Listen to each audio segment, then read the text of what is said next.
prosterne devant toi. Elle chante pour toi, elle chante pour ton nom. Venez et voyez les hauts faits de Dieu, ses exploits redoutables pour les fils des hommes.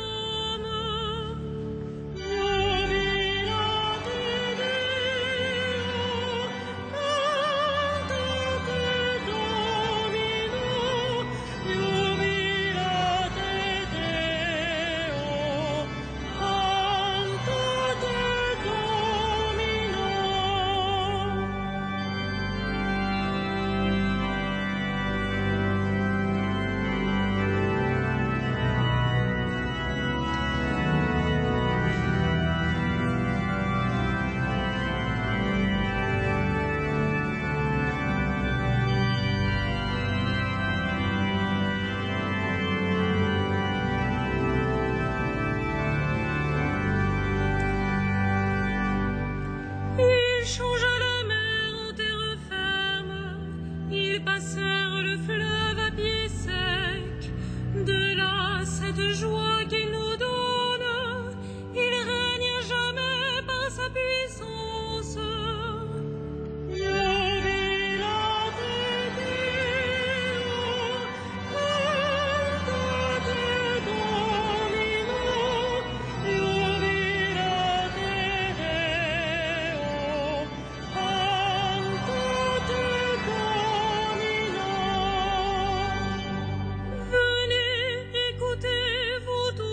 Craignez Dieu, je vous dirai ce qu'il a fait pour mon âme. Béni soit Dieu qui n'a pas écarté ma prière, ni détourné de moi son amour.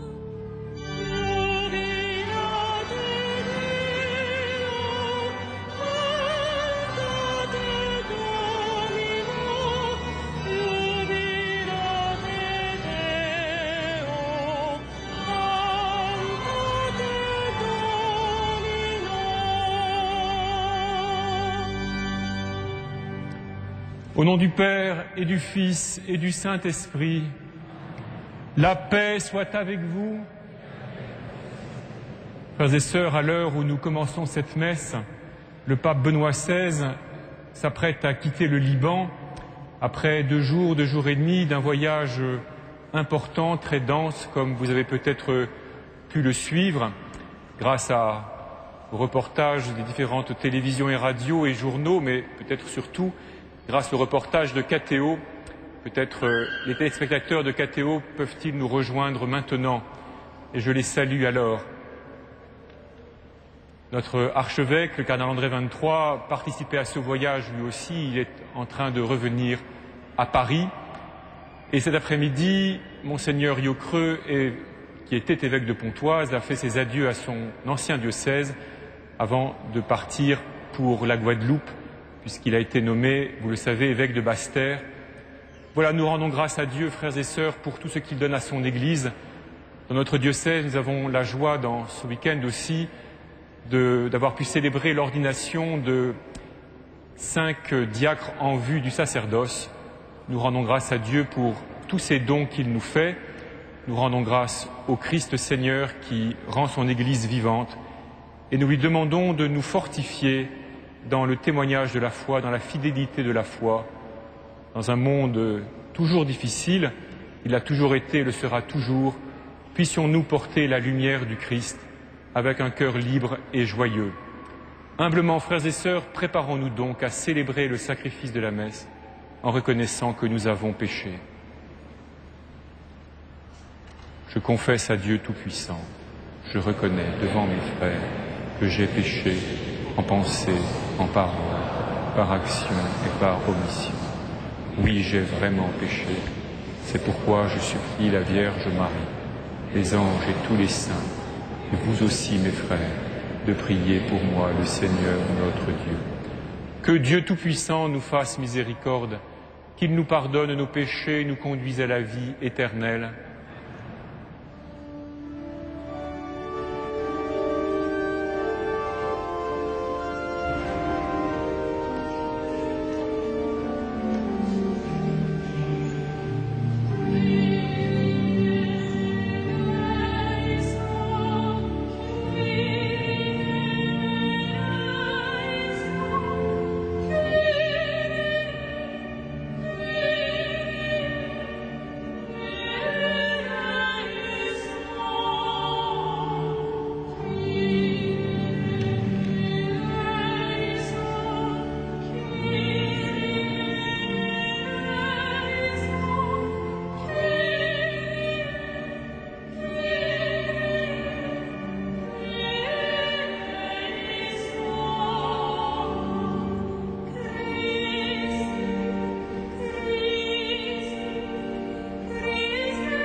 Gloria in excelsis Deo. Et in terra pax hominibus male voluntatis. Laudamus te, benedicimus te, adoramus te, glorificamus te. Gratias facimus tibi, propter maniam gloriam tuam. Domine Deus excellensis, Deus Pater omnipotens, Domine Filii unigenite, Iesu Christe. Domine Deus salus Dei, Filius Patris, qui tollis peccatum mundi, miserere nobis. Qui tollis peccatum mundi, suscipe delegationem nostram. Qui sedes ad dexteram Patris, miserere nobis. Gloria tu solus sanctus, tu solus Dominus, tu solus altissimus, Iesu Christe, cum Sancto Spiritu, in gloria Dei, Patris.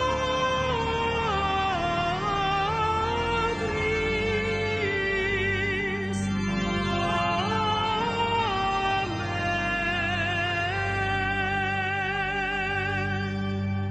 Prions le Seigneur.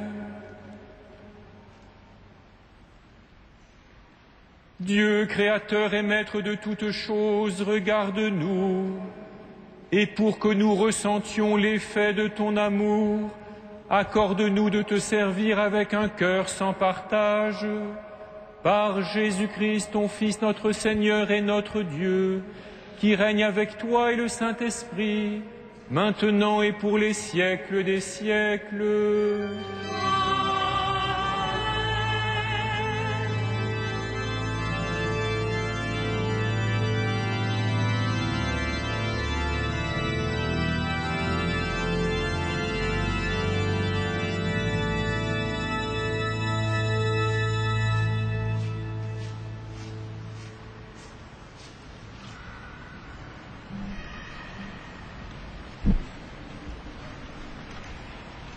Lecture du livre d'Isaïe.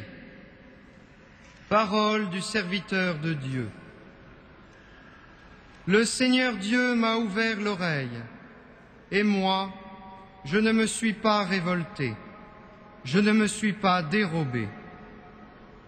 J'ai présenté mon dos à ceux qui me frappaient, et mes joues à ceux qui m'arrachaient la barbe.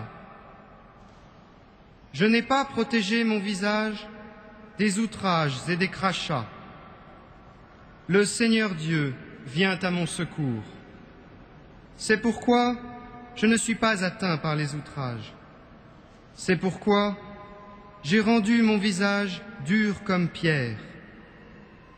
Je sais que je ne serai pas confondu. Il est proche, celui qui me justifie. Quelqu'un veut-il plaider contre moi? Comparaissons ensemble. Quelqu'un a-t-il une accusation à porter contre moi? Qu'il s'avance.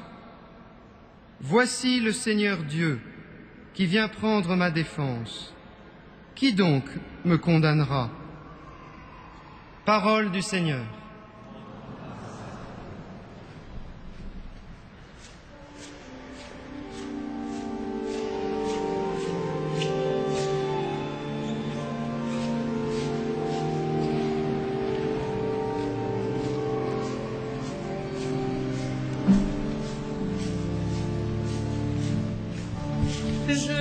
marcherai en présence du Seigneur sur la terre des vivants. Je marcherai en présence du Seigneur sur la terre des vivants.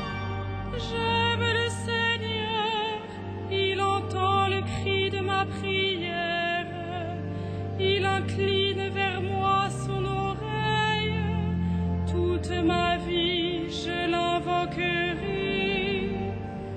Je marcherai en présence du Seigneur sur la terre des vivants. J'étais pris dans les filets de la mort, j'éprouvais la tristesse et l'angoisse. J'ai invoqué le nom du Seigneur. Seigneur, je t'en prie, délivre-moi. Je marcherai en présence du Seigneur sur la terre des vivants. Le Seigneur est justice et pitié, notre Dieu est tendresse. Le Seigneur défend les petits, j'étais faible, il m'a sauvé. Je marcherai en présence du Seigneur sur la terre des vivants. Il a sauvé mon âme de la mort, gardé mes pieds du faux pas. Je marcherai en présence du Seigneur sur la terre des vivants. Je marcherai en présence du Seigneur sur la terre des vivants.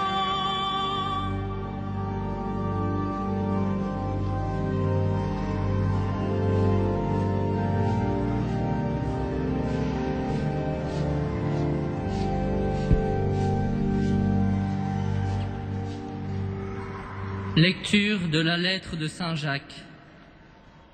Mes frères, si quelqu'un prétend avoir la foi alors qu'il n'agit pas, à quoi cela sert-il? Cet homme-là peut-il être sauvé par sa foi? Supposons que l'un de nos frères ou l'une de nos sœurs n'ait pas de quoi s'habiller, ni de quoi manger tous les jours. Si l'un de vous leur dit: rentrez tranquillement chez vous, mettez-vous au chaud et mangez à votre faim. Et si vous ne leur donnez pas ce que réclame leur corps, à quoi cela sert-il? Ainsi donc, celui qui n'agit pas, sa foi est bel et bien morte, et on peut lui dire: tu prétends avoir la foi, moi je la mets en pratique. Montre-moi donc ta foi qui n'agit pas. Moi, c'est par mes actes que je te montrerai ma foi. Parole du Seigneur.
Le Seigneur soit avec vous. Et avec votre esprit. Évangile de Jésus-Christ selon saint Marc. Gloire à toi, Seigneur.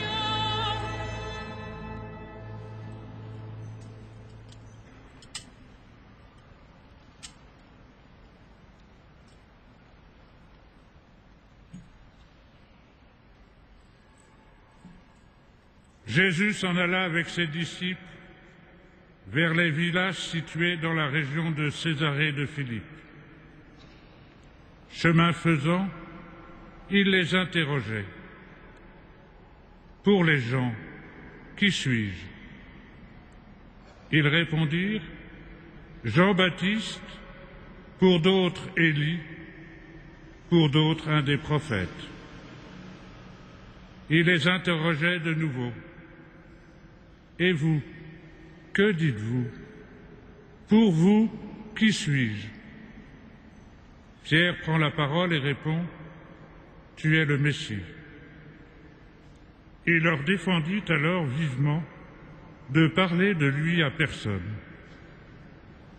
Et pour la première fois, il leur enseigna qu'il fallait que le Fils de l'homme souffre beaucoup, qu'il soit rejeté par les anciens, les chefs des prêtres et les scribes, qu'il soit tué et que 3 jours après il ressuscite. Jésus disait cela ouvertement. Pierre, le prenant à part, se mit à lui faire de vifs reproches. Mais Jésus se retourna et, voyant ses disciples, il interpella vivement Pierre. « Passe derrière moi, Satan. Tes pensées ne sont pas celles de Dieu, mais celles des hommes. » Appelant la foule avec ses disciples, il leur dit, « Si quelqu'un veut marcher derrière moi, qu'il renonce à lui-même, qu'il prenne sa croix et qu'il me suive. Car celui qui veut sauver sa vie la perdra, mais celui qui perdra sa vie pour moi et pour l'Évangile la sauvera. » Acclamons la parole de Dieu. Louange à toi, Seigneur Jésus.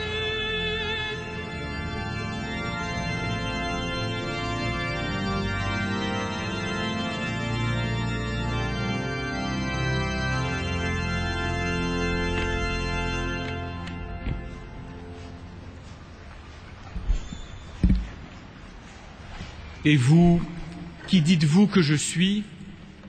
Tu es le Messie. Frères et sœurs, dans ce bref dialogue de Jésus avec ses apôtres et particulièrement avec Pierre, dans ce bref dialogue est concentré en quelque sorte tout le christianisme.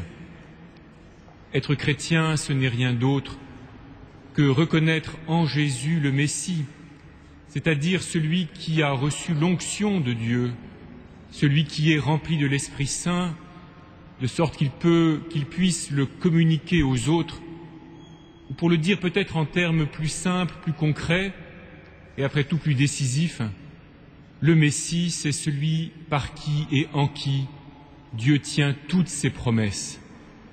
Être chrétien, c'est croire en Jésus, parce qu'il est celui par qui et en qui Dieu tient toutes ses promesses. Et notre vie chrétienne, elle grandit, elle s'approfondit, elle se fortifie de ce que nous écoutons de mieux en mieux au long de notre vie, la question que nous pose Jésus, « Et vous, qui dites-vous que je suis ?» et que nous nous efforçons d'y répondre avec un cœur, avec une liberté, avec un élan qui vient de tout notre être, qui vient du plus profond et qui pénètre peu à peu toutes les couches, en quelque sorte, de notre être. Ce que Jésus demande à ses disciples, « Et vous, qui dites-vous que je suis ?» n'est pas quelle est leur opinion simplement sur lui, comme si ce que des disciples pensent de Jésus était une opinion ou une conviction parmi les centaines d'opinions et de convictions que tous les uns et les autres nous portons sur les différents domaines de la vie, et nous aurions une opinion particulière sur Jésus caché quelque part dans le secteur religieux de notre être. Ce que Jésus demande à ses disciples, ce qu'il attend de nous, c'est que toute notre vie soit la réponse à cette question. Toute notre vie dans tout le spectre, dans tout l'éventail de ce que nous vivons. Nous disons qui est Jésus, frères et sœurs, par notre manière de nous engager dans la vie, par la façon dont nous allons vers les autres, par la manière dont nous construisons le monde autour de nous pour pouvoir nous y déployer à notre aise, par la façon dont nous nous relions à notre propre corps et au corps des autres, par l'engagement que nous avons dans les tâches qui sont les nôtres, que la société à laquelle nous appartenons et qui nous porte nous confie, par les responsabilités que nous prenons ou que nous ne prenons pas. Et finalement, nous disons qui est Jésus pour nous aussi par la manière dont nous entrons dans ces grandes réalités humaines que sont l'amour, que sont le pardon, que sont la recherche de la vérité et qu'est finalement la préparation à la mort et la manière dont nous entrons dans cet acte ultime. Et vous, qui dites-vous que je suis? Tu es le Messie?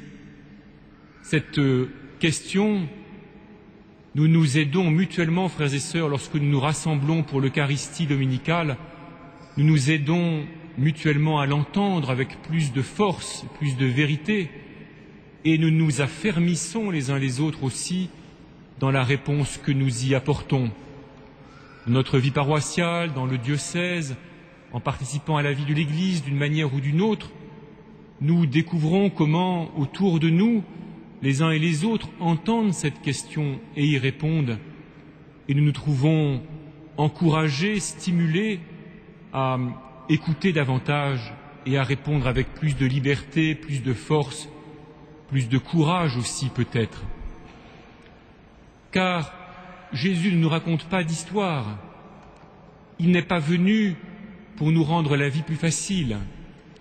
Il n'est pas venu pour nous faire échapper au sort commun des hommes. Il n'est pas venu pour nous permettre de vivre à notre aise. Il est venu pour affronter le péché et toutes les forces de mort et la mort finalement, pour les affronter en chacun de nous et dans le monde globalement.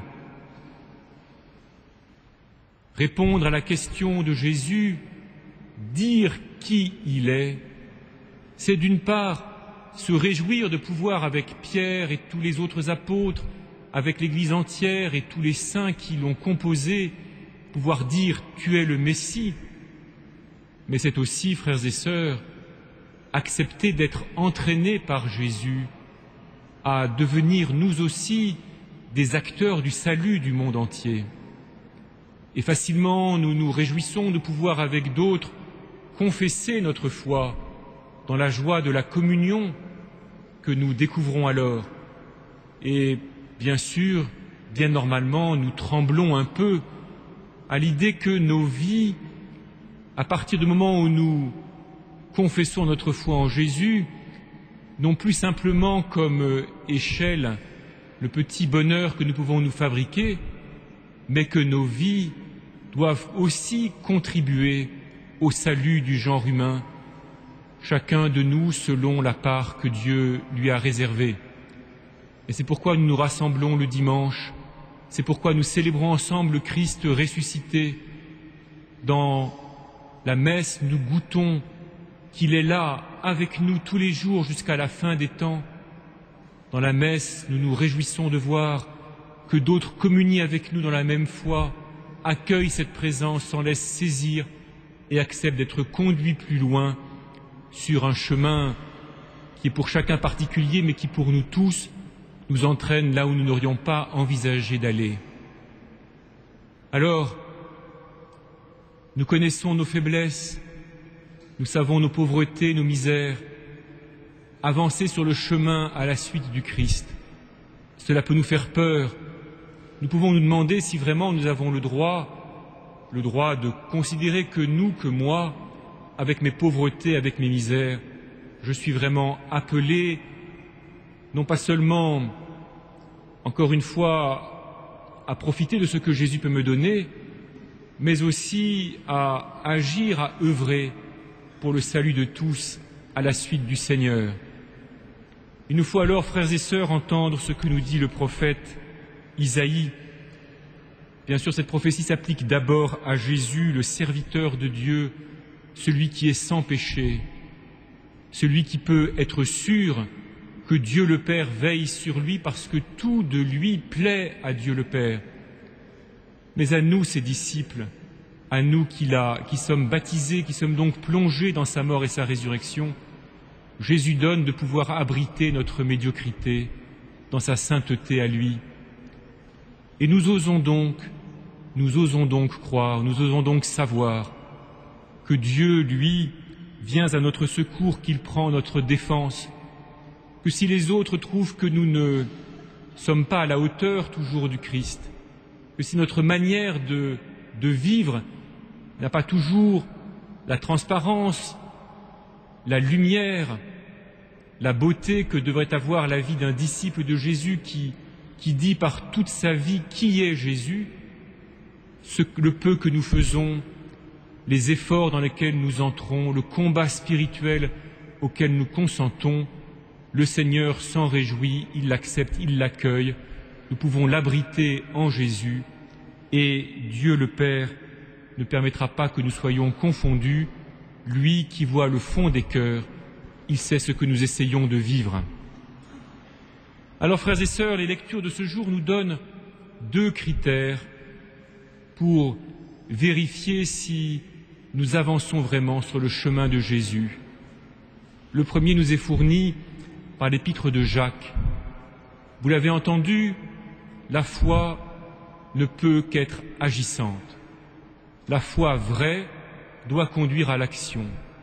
Et l'action pour l'apôtre consiste toujours à ce que dans une communauté chrétienne, nous soyons attentifs à apporter à chacun, non pas ce que nous voulons lui donner, mais ce dont lui a besoin. Et la pierre de touche que nous sommes bien dans ce mouvement-là, dans cette attention-là, c'est la place, c'est le respect, c'est l'attention que nous apportons à ceux qui parmi nous sont les plus pauvres, les plus démunis, y compris matériellement ou physiquement. Il y a là un critère par lequel nous pouvons tous regarder notre vie, notre manière de porter la question de Jésus, qui dites-vous que je suis, et de voir comment nous y répondons, de vérifier comment nous y répondons, comment est-ce que je progresse, comment est-ce que je grandis dans l'attention aux frères et aux sœurs qui me sont donnés et dans la capacité à leur apporter ce que je peux leur donner dont ils ont vraiment dont ils ont besoin. Le deuxième critère nous est fourni par la fin de l'Évangile, par la discussion qui se poursuit entre Jésus et Pierre, par la façon dont Jésus reprend Pierre, qui se scandalise, qui refuse l'idée que Jésus le Messie puisse avoir à souffrir, à mourir. Mais Jésus n'est pas venu pour le plaisir de souffrir et de mourir, il est venu pour ressusciter, mais comme il s'attaque aux forces du péché et de la mort, il ne peut pas ne pas susciter une réaction. Aujourd'hui, frères et sœurs, nous avons apporté au milieu de ce monde la réponse à la question « Qui dites-vous que je suis ?» Qui disons-nous qu'est Jésus? Nous avons apporté cette question et la réponse que chacun de nous y donne dans un monde qui, pour une grande part, ne veut pas de Jésus. Lorsque les apôtres sont partis dans la puissance de l'Esprit Saint pour annoncer la bonne nouvelle que en Jésus, mort et ressuscité pour nous, Dieu tenait toutes ses promesses, ils l'ont fait dans un monde païen qui ne connaissait pas le Dieu vivant, qui ne savait pas ce qu'il attendait, qui a été surpris, mais qui finalement a pu recevoir cette nouvelle comme une bonne nouvelle inouïe, inattendue, jamais entendue. Alors que nous appartenons à un temps et à des sociétés où cette bonne nouvelle, cette lumière, cette proclamation de qui est Jésus, nous devons le porter dans un monde qui a eu le temps de se fabriquer des anticorps contre Jésus en quelque sorte. L'Évangile a pénétré nos cultures, il a pénétré les cultures des peuples qui composaient la Gaule et puis la France, il a transformé ces cultures. Ces cultures ont parfois résisté, elles se sont ouvertes, elles ont adhéré ou elles ont marqué des réticences. Mais à travers tout ce travail aussi, ces cultures, les mentalités, les hommes ont développé des anticorps. Mais nous, chrétiens, frères et sœurs, et c'est cela le critère, nous, disciples de Jésus, nous savons que Jésus est le ressuscité, il est le vainqueur. Il y a en lui plus de ressources, plus de richesses que tout ce que les anticorps que l'humanité pourra produire pourront toujours lui opposer. Alors, frères et sœurs, en célébrant cette Eucharistie, réjouissons-nous ensemble de goûter la proximité de Jésus. Il est là, avec nous tous les jours, jusqu'à la fin des temps. Il est là et il se donne à nous dans le pain eucharistique pour que nous puissions nous nourrir pour le combat que nous avons à mener contre ce qu'il y a en nous de force du péché et de la mort, et pour affronter les forces du péché et de la mort autour de nous. Jésus ne demande pas à ses disciples de détruire ses adversaires, il dépasse cela par sa résurrection et il vient apporter du bien aux hommes.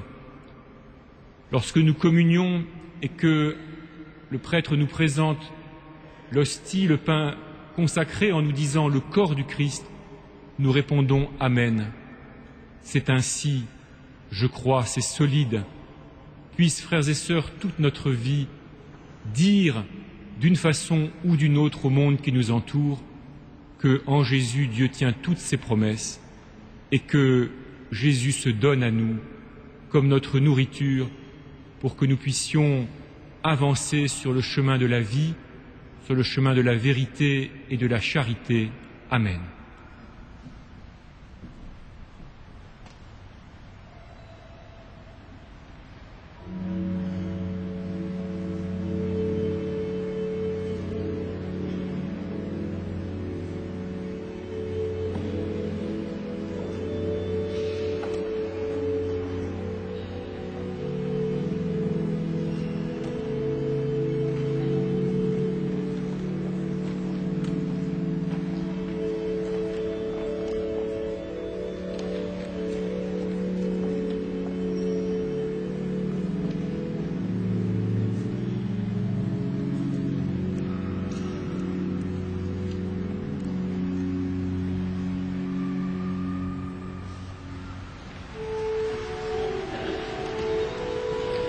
Credo in unum Deum.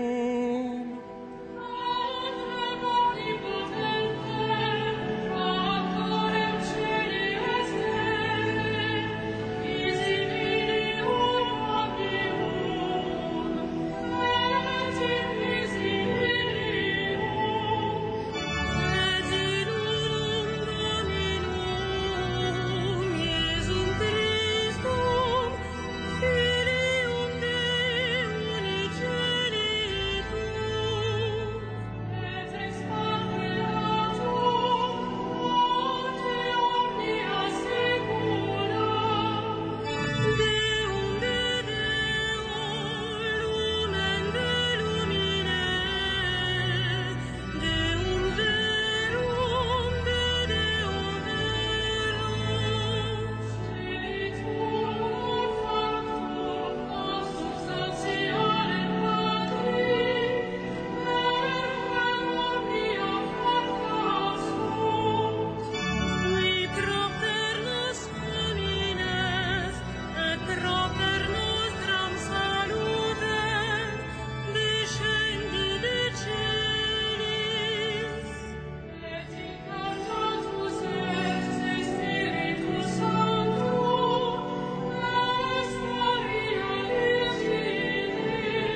Prions ensemble au moment d'offrir le sacrifice de toute l'Église. Sois favorable à nos prières, Seigneur, et reçois avec bonté ces offrandes. Que les dons apportés par chacun à la gloire de ton nom servent au salut de tous, par Jésus, le Christ, notre Seigneur. Le Seigneur soit avec vous. Et avec votre esprit. Élevons notre cœur. Nous le tournons vers le Seigneur. Rendons grâce au Seigneur notre Dieu. Cela est juste et bon. Vraiment, il est juste et bon de te rendre gloire, de t'offrir notre action de grâce toujours et en tout lieu. À toi, Père très saint, Dieu éternel et tout-puissant, par le Christ notre Seigneur. Dans le mystère de sa Pâque, il a fait une œuvre merveilleuse, car nous étions esclaves de la mort et du péché, et nous sommes appelés à partager sa gloire. Nous portons désormais ces noms glorieux, nation sainte, peuple racheté, race choisie, sacerdoce royal. Nous pouvons annoncer au monde les merveilles que tu as accomplies, toi qui nous fais passer des ténèbres à ton admirable lumière. C'est pourquoi, avec les anges et les archanges, avec les puissances d'en haut et tous les esprits bienheureux, nous chantons l'hymne de ta gloire et sans fin nous proclamons.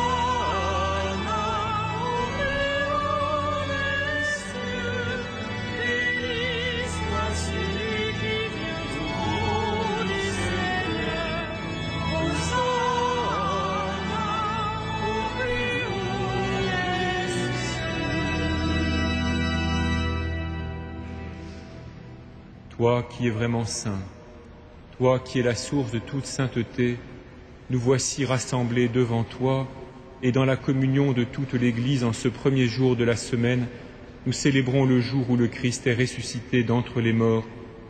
Par lui que tu as élevé à ta droite, Dieu notre Père, nous te prions.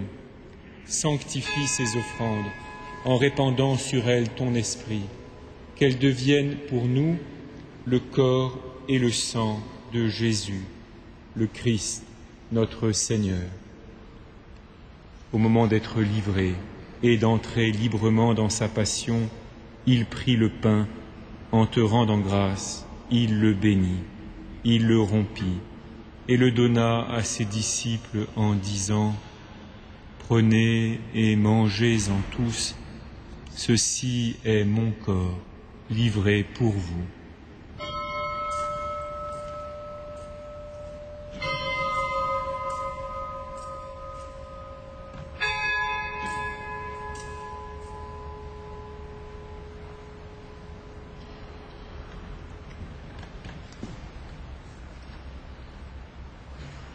De même, à la fin du repas, il prit la coupe.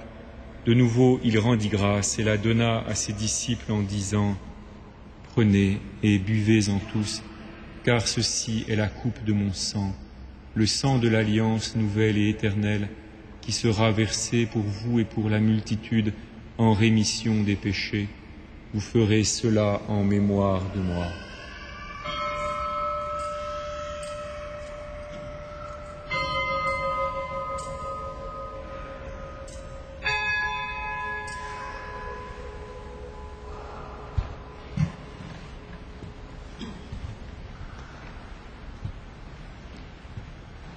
Il est grand le mystère de la foi. Nous proclamons ta mort, Seigneur Jésus. Nous célébrons ta résurrection. Nous attendons ta venue dans la gloire. faisant ici mémoire de la mort et de la résurrection de ton Fils, nous t'offrons, Seigneur, le pain de la vie et la coupe du salut, et nous te rendons grâce, car tu nous as choisis pour servir en ta présence. Humblement, nous te demandons qu'en ayant part au corps et au sang du Christ, nous soyons rassemblés par l'Esprit Saint en un seul corps.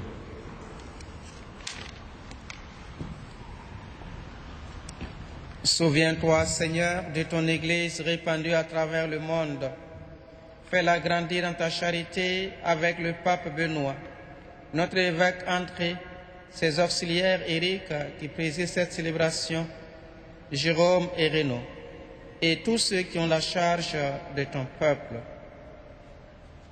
Souviens-toi aussi de nos frères et sœurs qui se sont endormis dans l'espérance de la résurrection et de tous les hommes qui ont quitté cette vie. Reçois-les dans ta lumière auprès de toi. Sur nous tous, enfin, nous implorons ta bonté. Permets qu'avec la Vierge Marie, la bienheureuse Mère de Dieu, avec les apôtres, Saint Denis et les saints de tous les temps qui ont vécu dans ton amitié, nous ayons part à la vie éternelle et que nous chantions ta louange par Jésus-Christ, ton Fils bien-aimé. Par lui, avec lui et en lui. Amen. À toi, Dieu le Père Tout-Puissant, dans l'unité du Saint-Esprit. Amen. Tout honneur et toute gloire pour les siècles des siècles.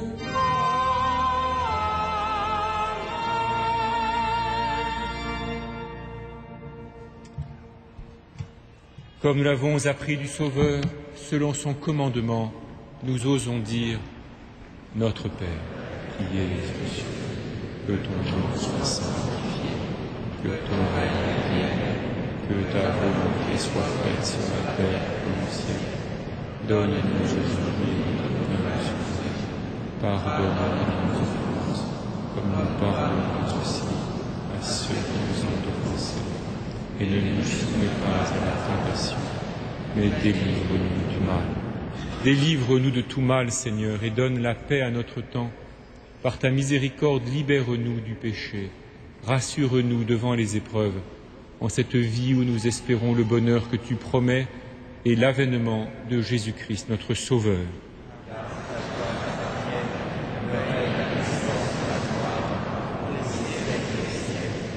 Seigneur Jésus-Christ, tu as dit à tes apôtres, je vous laisse la paix, je vous donne ma paix. Ne regarde pas nos péchés, mais la foi de ton Église. Pour que ta volonté s'accomplisse, donne-lui toujours cette paix et conduis-la vers l'unité parfaite, toi qui règnes pour les siècles des siècles. Que la paix du Seigneur soit toujours avec vous. Et avec votre esprit. Frères et sœurs, dans la charité du Christ, donnez-vous la paix.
Heureux les invités au repas du Seigneur. Voici l'agneau de Dieu qui enlève le péché du monde. Amen.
Frères et sœurs bien-aimés, quelques informations pour ce temps de rentrée que nous vivons. Tout d'abord, ce soir, comme tous les soirs de ce mois de septembre, à l'exception des vendredis, à 21 h, la représentation du film Notre-Dame de Paris, Cathédrale vivante. C'est en français, sous-titré en langue anglaise. Au début de cette semaine, le cardinal 23, notre archevêque, a nommé vicaire général le père Bruno Lefebvre-Pontalis, qui jusque-là était curé de la paroisse Saint-Léon dans le 15e arrondissement. Nous confions son nouveau ministère dès maintenant à la Vierge Marie. Par ailleurs, samedi prochain, samedi 22 septembre, et non pas dimanche par erreur indiquée, samedi 22 septembre, à 9 h, assemblée diocésaine, rassemblés autour du cardinal avec les prêtres, les diacres et tous les membres des conseils pastoraux. Nous entendrons donc le cardinal nous dire un peu, en ce début d'année, les orientations de cette nouvelle année. En conséquence, il n'y aura pas de messe ni à 9 h ni à midi. Par ailleurs, il y aura des ordinations diaconales ce même samedi 22 septembre, 5 diacres pour les missions étrangères de Paris à 15 h, présidé par notre archevêque. Et donc, il n'y aura pas non plus de vêpres ce samedi. Les grands rendez-vous qui nous attendent à Notre-Dame de Paris et pour le diocèse, comme vous le savez, samedi 29 septembre à 18 h 30, notre archevêque nous invite à vivre une célébration de l'Eucharistie en action de grâce pour les 75 ans de Monseigneur Michel Paulien, évêque auxiliaire de Paris, jusqu'à ces temps derniers. Dimanche 30 septembre à 16 h, célébration diocésaine d'ouverture de l'année de la foi et de l'anniversaire du Concile Vatican II pour ce qui est de son ouverture, suivi des vêpres à 17 h 45. Donc à 16 h, célébration diocésaine, le 30 septembre. Le samedi 6 octobre, messe d'ordination des diacres permanents pour le diocèse de Paris, cette fois à 10 h. Et à 14 h 30, nous sommes tous invités, avec notre archevêque également, pour le coup d'envoi des 850 ans de Notre-Dame de Paris, avec notre archevêque. Ce sera l'occasion de dévoiler tous les grands projets qui commencent à prendre corps maintenant de ce jubilé et de voir et d'acheter ce grand livre d'art Notre-Dame de Paris, la grâce d'une cathédrale, qui sera donc dédicacé par les 50 auteurs qui seront là également. Très beau livre, 1 500 000 signes que nous pouvons très bien acquérir dès ce jour pour nous ou pour faire des cadeaux de Noël.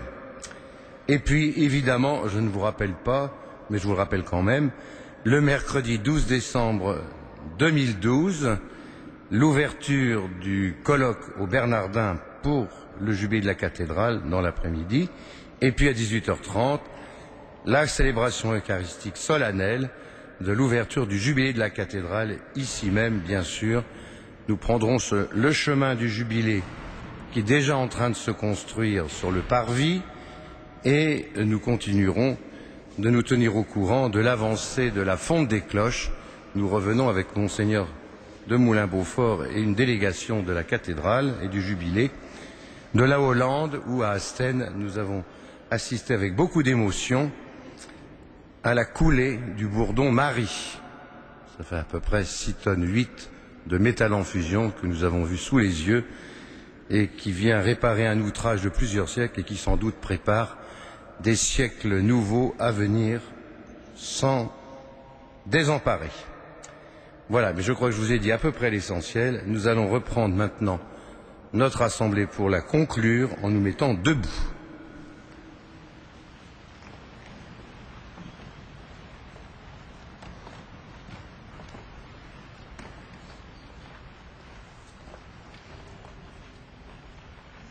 Prions.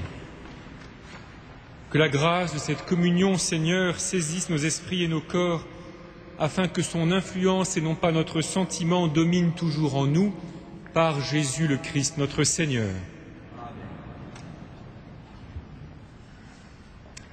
Oui, frères et sœurs, que déjà en ce début d'année, beaucoup de choses se préparent dans cette cathédrale, dans notre diocèse de façon générale. Je suppose aussi que beaucoup de choses se préparent pour chacun de vous dans sa vie personnelle, toutes sortes de projets pour cette année. Je demande donc, en demandant à Dieu de vous bénir, je lui demande de bénir tout cela et de nous fortifier pour que nous vivions ce que les mois qui viennent nous promettent. Le Seigneur soit avec vous. Et avec votre esprit. Que Dieu Tout-Puissant vous bénisse, le Père, le Fils et le Saint-Esprit. Amen. Allez dans la paix du Christ. Nous rendons grâce à Dieu.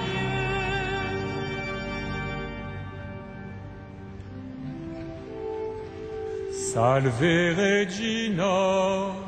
Mater misericordiae, vita dulcedo, et spes nostra salve. Ad te clamamus, exules Filive,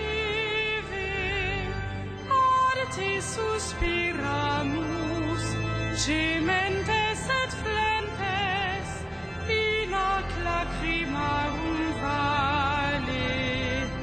Ia ergo advocata nostra, illos tuos misericordes oculos, ad nos converte.